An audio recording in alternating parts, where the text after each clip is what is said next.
બેસી જાવ.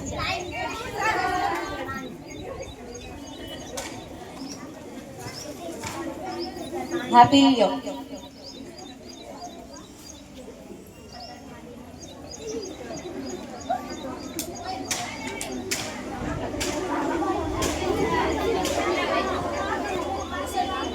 વેગ્યું પાણી.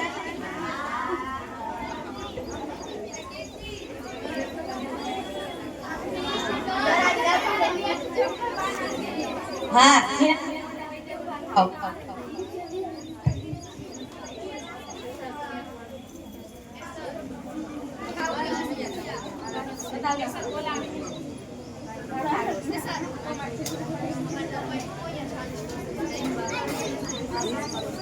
છેલ્લું વર્ષ છે એટલે જ તમને નખ કપાવું છું. નખ કપાવવાનો મને મોકો નહીં મળે. પછી તમે રસ્તેથી નીકળશો ત્યારે હું તમને એમ પણ નહીં કહું કે તમારા નખ બતાવો તો. હાલો અંગ્રેજી કાઢો.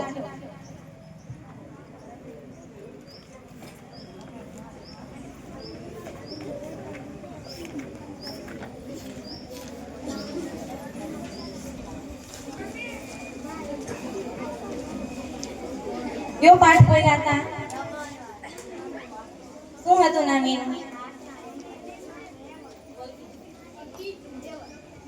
ઈ ટુ હેવન. તો આપણે કાલે જોયું હતું કે રાજાઓએ તેનાલીરામનને સાધુ પર નજર રાખવા કહ્યું હતું. તેનાલીરામન સાધુની શિબિરમાં ગયો અને જોયું કઈ રીતે તે સાધુ લોકોને છેતરી લૂંટે છે. આપણે જોયું હતું કે તે કેવી રીતે તેનાલીરામન સાધુને વાળને સ્વર્ગની ચાવી કહી તેને સચ્ચાઈ લોકો સામે લાવે છે. તો હવે રમન શું કરશે ને જોઈશે? રમન so that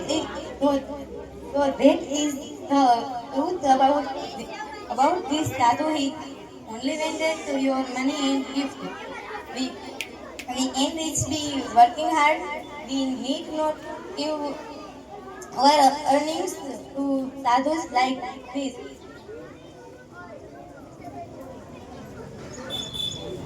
તો આ સાધુની સચ્ચાઈને તે માત્ર પૈસા અને ભેટો ઈચ્છતો હતો. આપણે મહેનતથી અમીર બની શકીએ છીએ. Oh my two gold coin. ઊભી થા. ચાલુ ક્લાસે ચોકલેટ ખાવાની છે.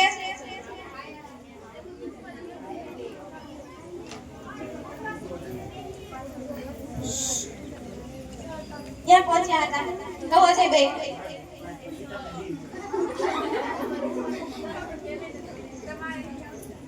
ઓ માય ટુ ગોલ્ડ કોઈન્સ. અરે મારા 2 સોનાના સિક્કા. Raman don't worry the king rest him everyone will get his money back. તો આ રીતે રમન પોતાની ચિંતા ન કરો. આ રાજાના લોકો તેને ગિરફ્તાર કરશે નહીં. પોતાના પૈસા પાછા મળશે. તો આ રીતે રમન પોતાની સૂઝબૂદ્ધિથી રાજ્યને એક સાધુથી બચાવે છે. આમ આપણે અંધવિશ્વાસ ન રાખવો જોઈએ. તો આપણે 8મા પાઠનું નાટક કરીશું. તૈયારી કરજો બધા. જોયું કેવી ઇન્ટરેસ્ટિંગ છે તેમની ભણાવવાની રીત. આવા કર્તવ્યનિષ્ઠ, વિનોદી, ટેલેન્ટેડ જો ભણતરને ભાર વગરનું બનાવી અને રમતની જેમ શીખવાડે છે. તેઓ વિદ્યાર્થીઓ સાથે શિક્ષક તરીકે નહીં પણ તેમના મિત્ર તરીકે રહે છે. જેઓ વિદ્યાર્થીઓ સાથે પ્રેમથી વર્તે છે પણ જો જરૂર જણાય ત્યારે તેમને ઠપકો આપીને પણ સમજાવે છે. આવા જયેશ સરનો અમે આભાર વ્યક્ત